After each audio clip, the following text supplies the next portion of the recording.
Hi, good to see you again. It's Graham Martin, the recruitment guy from orchardjobs.com. In my last video blog, I was going to give you some interview tips, but since then I've been thinking about something in between. And interview tips that I've got a whole bunch of stuff to share with you, but something which is very, very much overlooked is preparation. So we're going to do stuff about questions and how we actually behave in the interview later, but let's just talk a little bit about interview preparation.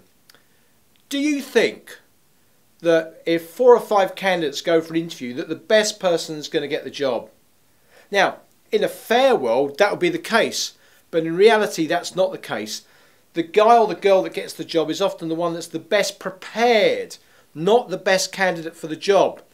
The best candidate for the job might just rock up, turn up and think, you know what, I'm great for this job, I'll wing it. But please don't think for a moment that in today's job market that winging it is good enough, because there's going to be some other people out there that are better prepared, and if you're not up to scratch, you're going to miss out. So let's start to get some of this stuff down. Let's think about the company that you're going to go and see. Look on the internet, do some research. Who are they? What do they do? Who do they do it for? How long have they been going? What's their market? Are they UK? Are they international? Are they American owned? Who are their competitors?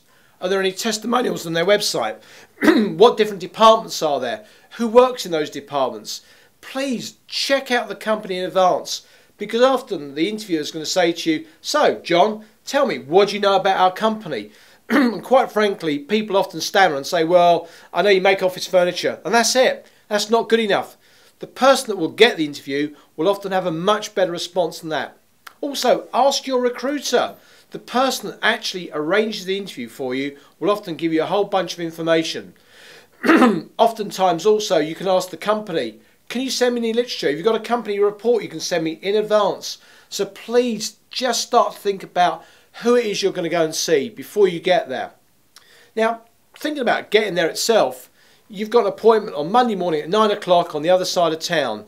Now, if you're going to drive there, what I suggest you do is check it out in advance. Where do you park? Can you park? Do you need money for the car park? Is it free parking?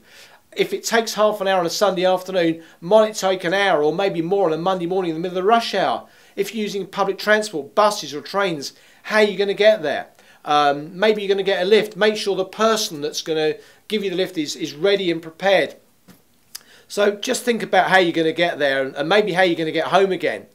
Also, in terms of preparation, and we'll talk a little bit more about this later, but just think about the way that you actually present yourself in terms of what you're wearing.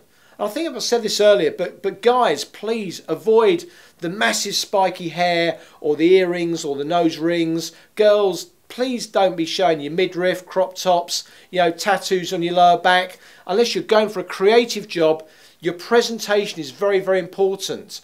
And indeed, often the people that you are not being interviewed by, such as reception or other people in the office, are going to be asked afterwards, what did you think of Fred or Jane?